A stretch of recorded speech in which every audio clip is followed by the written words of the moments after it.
tarde, pessoal. Deu 13h13 agora. Hoje quem vai apresentar é o Edmilson, que todo mundo acho conhece como Cris.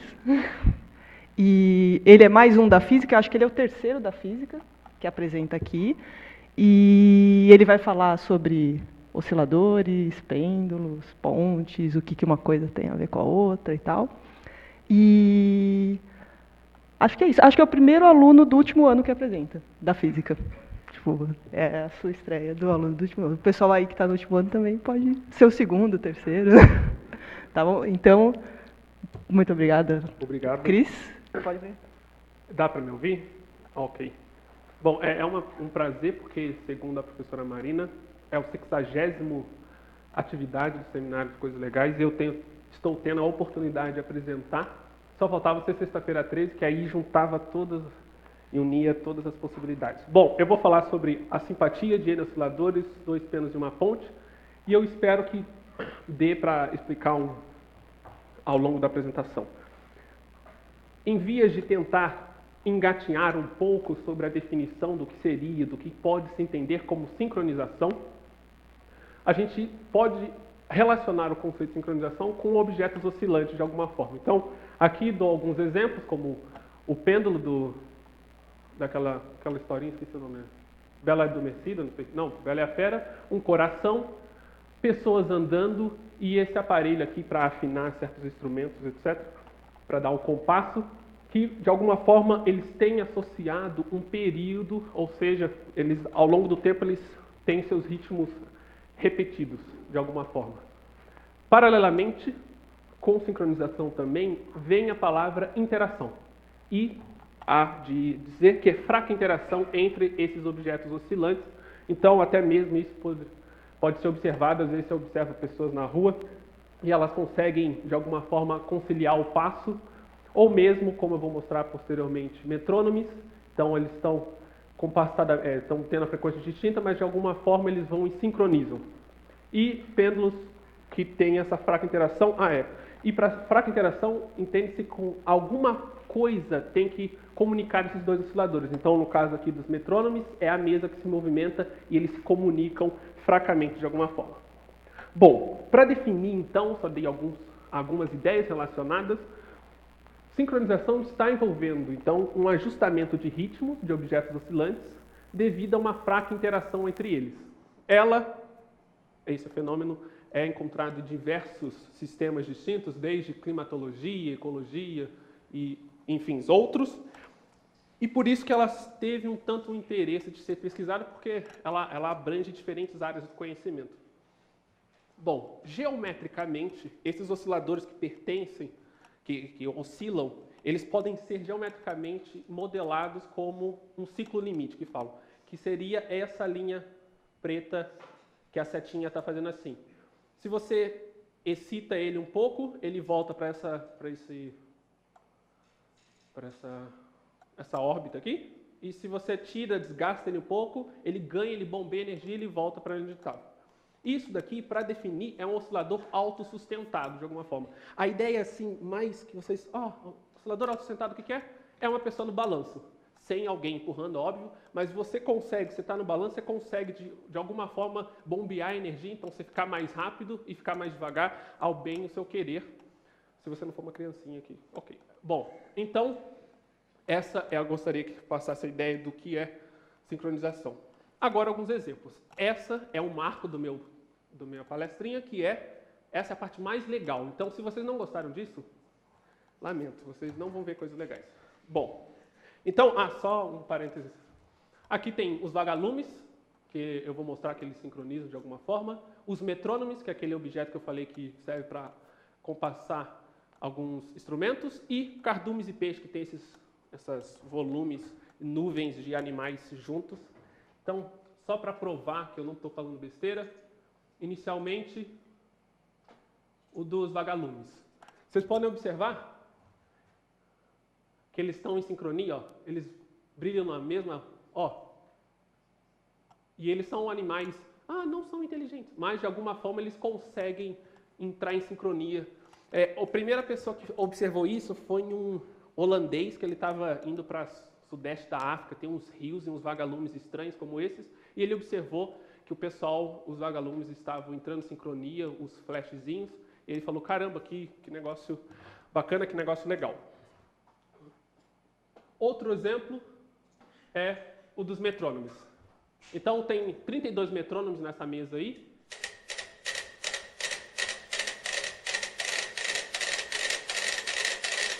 De alguma forma eles começam a colocar eles em posições randômicas, qualquer.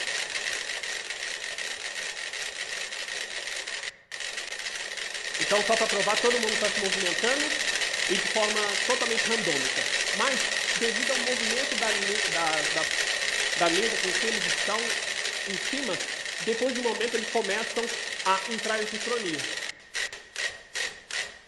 Então, até a solução pode observar que eles começam a entrar em sincronia.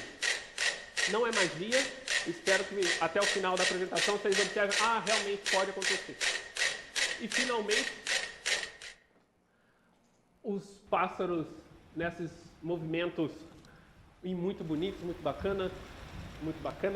Então, esse barulho é o vento. Ok. Os pássaros nesse tipo de movimento coletivo, eles não têm visão global. Todo mundo está indo para lá, eu vou também. Não, eles têm um movimento, eles só têm uma visão local do que está acontecendo. E mesmo com essa visão local, eles têm ideia de que eles formam essas estruturas emergentes um tanto quanto interessantes e bacanas. E pode ser considerado como sincronização. Bom, agora voltando.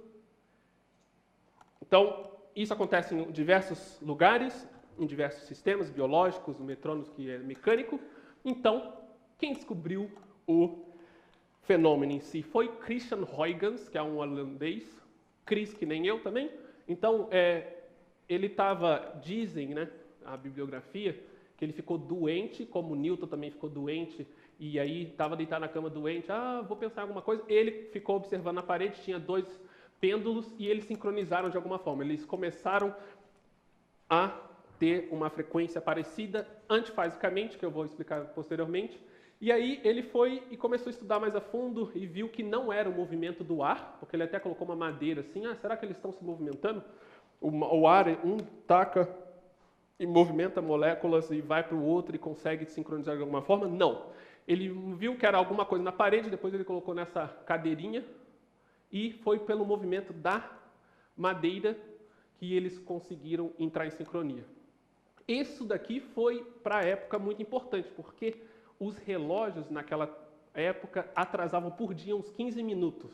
Então era absurdo e ele conseguiu, de alguma forma, criar um sistema que atrasava 15 segundos por dia.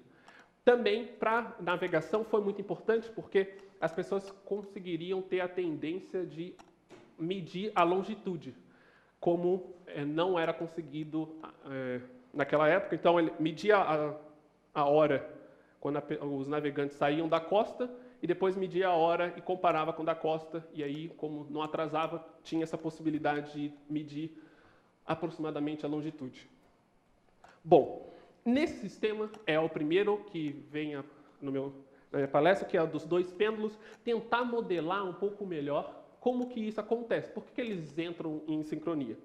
Isso daqui foi uma das razões para a professora Marina ter lembrado assim, eles fizeram isso em cálculo numérico. Sim, eu usei isso em cálculo numérico e mostrei lá, a gente resolveu umas equaçõezinhas e deu certo. A gente mostrou que eles entram em fase. Mas basicamente, qual que é a modelagem? Esse sistema aqui, da carta que ele mandou para o pai dele, dessa cadeirinha com os pêndulos, vai ser substituído por uma base cinza e os pêndulos vão ser associados a essas fases φ1 e φ2. Então, o movimento da base vai ser demonstrado como esse x, que é o movimento linear dessa base. Para os autores que tentaram modelar, eles utilizaram isso daqui, que uma função L é uma energia cinética menos uma energia potencial. O pessoal da física que está na plateia já sabe, eu já sei o que é isso. Mas, para quem não sabe, é simplesmente isso. Eles estão colocando a energia cinética menos a potencial e, para os íntimos, é o T menos V. T menos V. Que é o quê? Você tem que modelar, você tem que conseguir escrever as equações cinéticas do sistema inteiro e potencial. Esse primeiro termo aqui é associado ao movimento da base, a velocidade do movimento da base. Esse termo aqui é o movimento angular, a velocidade angular dessas fases aqui, E o termo de interação entre o que a base faz nos osciladores e os osciladores fazem na base é dado por esse termo de interação aqui, que as velocidades estão conjugadas de alguma forma. E em vermelho são as energias potenciais de cada um. Bom, se você pegar, é bem conhecida uma metodologia de pegar essa função e derivar quais são as equações de movimento de cada oscilador solitariamente. Então você pega essas equações, tira a dimensão, porque não pode ter dimensão no problema para você fazer um aspecto teórico, e você consegue as equações de movimento para cada oscilador, ou seja, para cada fase e o movimento da base. Essas aqui são as constantes, mas uma coisa importante é, se você olhar para o movimento da base vai ser o y aqui. O movimento da base é influenciado pelo movimento das fases e o movimento da fase é também influenciado pelo movimento da base. Então, eles estão acoplados de alguma forma. O quão acoplado eles estão vai ser dado por essa força de acoplamento, que aí, nesse caso, é traduzido como uma razão das massas do sistema em si. Então, se você tiver uma base muito grande, muito massiva, então vai se caracterizar como um acoplamento fraco, exatamente, porque isso aqui é muito grande, então vai cair, então o acoplamento vai ser fraco e de alguma forma vai ser caracterizado como sincronização. Bom, os autores eles fizeram alguns aspectos numéricos e eles obtiveram esse diagrama de fases, ou seja, se eles mudaram um parâmetro, o que acontecia com o sistema? Ele entrar em sincronia ou não?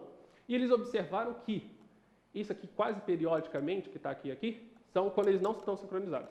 Esse beating death aqui é simplesmente quando um está oscilando e o outro morreu, ou seja, o outro parou de oscilar. E o que o Huygens conseguiu observar está nessa estreita região aqui, que é essa relação antifásica dos osciladores. Portanto, foi o que os autores também falaram, essa simpatia dos osciladores foi dada como sorte e talento do Sr. Christian Huygens. Ok. Agora eu entro na segunda parte da minha palestrinha, que é o caso da Millennium Bridge. Essa daí é a Millennium Bridge. Prazer em conhecê-las. Para quem nunca viu ou nunca ouviu falar, ela já apareceu no Harry Potter. Ela foi coadjuvante, ela estava sendo destruída pelos Comensais da Morte. Então fica de referência, se alguém quiser ver, ela é destruída. Mas, tirando a brincadeira, essa Millennium Bridge ela foi um projeto em 1996 de uma certa empresa que queria construir uma ponte que atravessasse o rio Tâmisa. Então, eles abriram essa competição, 200 países participaram, quanto engenheiros, arquitetos, e aí o projeto da Millennium Bridge ganhou, e ganhou também pelo esse design inovador, porque ela é um pouco diferente das pontes que a gente usualmente vê por aí. Então ela só tem esse, que eles chamam de deck, que é essa parte onde a pessoa passa, e tem 4 cabos que sustentam na horizontal e mais esses suportes em V. Aí só com isso eles foram lá e abriram a ponte, inauguraram a ponte em 10 de junho de 2000. Para quem não viu, esse é o videozinho do que aconteceu no dia da abertura. Então estão as pessoas andando, a priori elas não estão fazendo nada, elas só estão andando na ponte. Mas, posteriormente, elas começam, olha o movimento das cabecinhas. E a ponte começa a oscilar de alguma forma. E começa a movimentar lateralmente. E as pessoas aqui estão sincronizadas. Sim, é engraçado. Quando eu ouvi isso aqui pela primeira vez, eu falei, oh my gosh, que legal. Então, eles chamam de wobbling da ponte, começou a extasiar os engenheiros que construíram, falando, o que a gente fez de errado? E aí começou a vários testes, eles fecharam 2 dias depois, começaram vários testes para tentar avaliar que fenomenologia estava associada a esse movimento da ponte e as pessoas sincronizadas com o passo. Bom, foi caracterizado que no dia estava uma densidade de pessoas por metro quadrado de 1,3 a 1,5 pessoas. E quanto a amplitude de movimento da ponte foi de entre 5 centímetros a 7 centímetros. Entretanto, Um documentário da BBC, especificamente nesse caso, foi entrevistar pessoas que estavam no dia, elas falam, um menininho fala, estava oscilando desse jeito. Uma mulher fala, está oscilando desse jeito. Então, não era bem definida essa quantidade de amplitude. Para as pessoas que estavam na ponte, elas tinham a sensação que estavam oscilando muito mais do que isso. Bom, em vias agora de tentar descrever e modelar esse sistema, aqui está a ponte, Millennium Bridge, e vai ser caracterizada por uma massa, que é a massa da ponte, um K, que é a rigidez, uma molinha, e um B, que é o amortecimento que tem nessa molinha. O pessoal da física também já olha, opa, estou sentindo um cheirinho de alguma coisa. Sim, eles fizeram isso. E o movimento das pessoas vai ser modelado como os passos, então vai ser um modelo de fase e os passos vão ser representados. Então tem uma frequência com que as pessoas andam. Ok. Sim. Para o movimento lateral da ponte, eles aproximaram com essa equação e a dinâmica da interação entre a ponte e as pessoas vai ser determinada por essa aqui. Agora, categoricamente, vamos ver cada uma delas para tentar entender um pouco melhor. Para o movimento da ponte, ela vai ser forçada, vai ser influenciada pelo movimento das pessoas que estão andando, pelo conjunto de pessoas. Então, o X aqui é só o movimento lateral, linear. O M, o B e o K, o M massa, B, o amortecimento e o K é a constante da molinha. E se esse tipo de equação, para o pessoal da física, que nem aquele negócio do porta dos fundos, bala de borracha, quando você olha isso aqui é oscilador harmônico. E isso daqui, então, é um oscilador harmônico fracamente amortecido forçado. É o nome inteiro dele, essa coisa belezura aqui. Bom, isso daqui tem uma solução muito instantânea, que é que o movimento lateral da ponte vai oscilar durante o tempo e o movimento da ponte é caracterizado por uma frequência dela, que a gente chama de frequência natural. Em outros contextos, em alguns outros momentos, pode ouvir modo de vibração do que você está estudando. Em geral, está associado com essa frequência natural do seu problema e a amplitude do movimento, ou seja, esse A aqui, o quanto ele vai se deslocar, tem função com o amortecimento. Então, se é um amortecimento baixo, como foi caracterizado nesse modelo, que é exatamente o que você observou, que há grandes oscilações lá no dia da inauguração da ponte. Ok. Paralelamente não. Eles modelaram isso, o pessoal que fez o modelo, porque esse plot aqui saiu naqueles testes que estavam fazendo. Eles observaram que a frequência natural em relação à vertical, ou seja, o movimento vertical da ponte não era excitado de alguma forma pelas pessoas, só o movimento lateral. Por isso que eles fizeram essa abordagem com o oscilador harmônico só na lateral. E a frequência natural da ponte estava em torno de 0,5 a 1,3 Hz e isso preocupou um pouco eles, porque eles tinham que tentar manejar como que eles vão conseguir parar com isso, de alguma forma. Por outro lado, como que as pessoas se modelaram? Então, as pessoas vão ter um certo ritmo delas andando na ponte, e aí vai ser caracterizado por uma frequência individual, esse ômega-i, que, como as pessoas não são iguais a qualquer uma, elas vão ser distribuídas por uma certa função, P de ômega.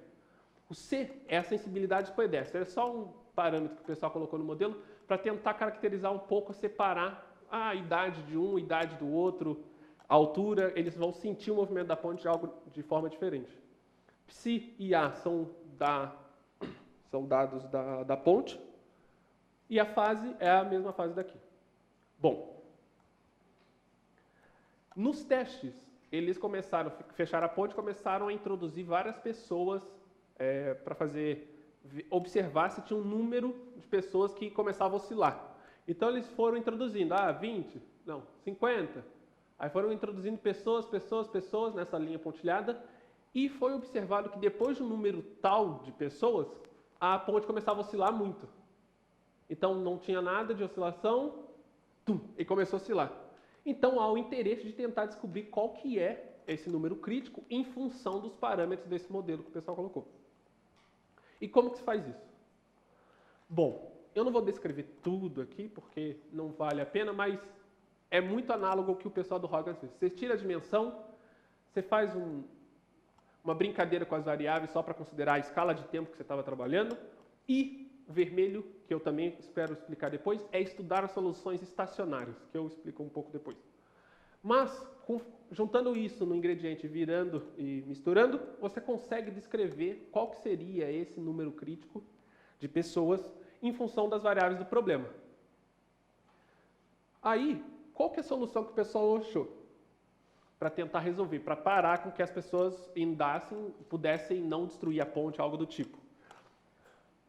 Eles não pensaram dessa forma, só estou colocando dessa forma que fica mais intuitivo, é que o número crítico de pessoas é proporcional à quantidade de amortecimento que tem na ponte, que é o parâmetro beta, B aqui.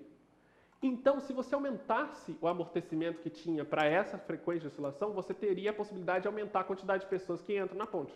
E isso que eles fizeram. Pensando lá, no dia da inauguração, foram 1,3 a 1,5 densidade de pessoas por metro quadrado. Pensando com 2 pessoas por metro quadrado e aumentando em 18% o amortecimento, que não é uma coisa fácil, eu pensei, não, só aumentar o amortecimento. É só aumentar o B. Mas lá o pessoal da engenharia, tem diferentes tipos de vibração, você tem que se preocupar se vai aumentar a massa da ponte ou não, é um negócio infernal. Mas eles conseguiram aumentar nessa frequência de 1,3. O curioso é que eles colocam como solução de que essa frequência de oscilação 1,3 poderia acontecer em outras pontes. Não foi do design da ponte que é caracterizada esse movimento. A outras pessoas poderia ser citado no modo lateral em torno dessa frequência aqui. Bom, vimos 2 exemplos, tanto os pêndulos quanto as pontes, de que a sincronização dá para ser modelada, mas você teria que olhar para cada exemplo específico e tentar modelar especificamente cada um e caracterizá-lo muito bem. Em vias de tentar ter uma universalidade de explicar, aqui, o pessoal os pássaros, os metrônomes. E uma coisa que eu não mencionei, mas que hoje em dia é uma das aplicações relacionadas com sincronização, que é rede de energia, houve essa tentativa, de conseguir modelar geralmente, um modelo um pouco mais geral para você não olhar a especificidade de cada sistema, mas sim modelá-lo de forma um pouco mais geral. E está aí o grande Kuramoto. O modelo dele está fazendo 40 anos esse ano, então por isso que eu coloquei esses. É um senhor muito simpático, aparentemente, e esse é o modelo dele. É um modelo de fase onde tem esses parâmetros. Para não ficar viajando muito, em via de regra, o que são cada desses termos? Ômega de I é um termo individual, que tem muita relação com aquilo que o pessoal lá da ponte fez. Cada pessoa movimenta-se de uma forma natural, mas é influenciada pela ponte. Aqui, cada oscilador vai ter a sua individualidade, mais um termo de interação, que é fraca, de todos os outros osciladores que estão no sistema. Isso pode ser caracterizado assim. Ele instituiu que todos os osciladores estavam conectados entre si. É uma coisa importante aqui. Então, são N osciladores, K é o acoplamento, a constante de acoplamento, ômega de I também é dado por uma distribuição, para falar que é heterogênea de alguma forma. Então, tem aqui a função ômega e ele requisitou que ela fosse simétrica, ela tivesse essa simetria em relação a uma frequência média. Ok. Agora parece que eu vou dar um pulo assim, ai meu Deus. Mas não. Vamos tentar enunciar coisas relacionadas com o que ele pensou para tentar modelar de alguma forma, que tem a ver com transições de fase. Transições de fase, para as pessoas que não são tão habituadas, é o que acontece com a água quando se aumenta a temperatura, se faz algumas coisas. Então, evidentemente, com a temperatura, então você tem sólido, vai para o líquido, vai para o gasoso, e você caracteriza muito bem cada fase em si. Então, para a água, por exemplo, esse daqui é o diagrama da fase da água, então tem uma região que ela é sólida, uma região que ela é líquida, uma região que ela é gasosa, dependendo da pressão e da temperatura que você coloca a água. Aqui tem um ponto importante, que eu também vou enfatizar depois, que é o ponto crítico da água. E isso é um diagrama que, com certeza, eu acho que todo mundo já viu esse diagrama. Se aumentar a temperatura, o que acontece dependendo do tempo, o que está acontecendo com a água? Se você começa a aquecer o gelo, vai ter um momento que ele não vai virar gelo do nada, ele passa por um momento de transição, onde tem uma coexistência das fases sólida e líquida. Depois desse momento, ela continua aumentando a temperatura, está líquida, depois, para, e começa a virar gasosa. Ok. Uma primeira possibilidade de explicar transições é classificá-las em grandes grupos. Uma delas é a transição de fase descontínua, ou de primeira fase, que é essa com que a água sofre nesse aspecto que eu acabei de falar, onde você tem coexistência de duas fases, então líquida e gasosa, sólida e líquida. Isso é uma fenomenologia associada a essas transições de fase de primeira ordem. Se você vê isso, você pode, está associado com transição de fase de primeira ordem. Sim. Para mostrar a coexistência, é como se você olhasse microscopicamente, o pontinho preto é o líquido, o pontinho gasoso o pontinho branco é o gasoso, é o estado gasoso. Se olhar microscopicamente, está tudo misturado. Então tem a coexistência das duas fases localmente. Por outro lado, uma outra coisa importante. Você tem um parâmetro V e um parâmetro I. Você vai aumentando o I, esse parâmetro V, ele apresenta uma descontinuidade na função, por isso que a transição de fase descontínua, quando você olha para o parâmetro, ele já tem uma descontinuidade, por isso que é de primeira ordem, ou seja, você adiciona um 1, então é de primeira ordem. Por outro lado, você tem uma transição de fase contínua, ou de segunda ordem, quando o parâmetro ele tem uma descontinuidade na primeira derivada. Mas só para mostrar, é isso daqui, o gráfico. A fenomenologia associada a esse tipo de transição na água é exatamente aqui no ponto crítico. No ponto crítico, ela transiciona de forma de segunda ordem. O que acontece?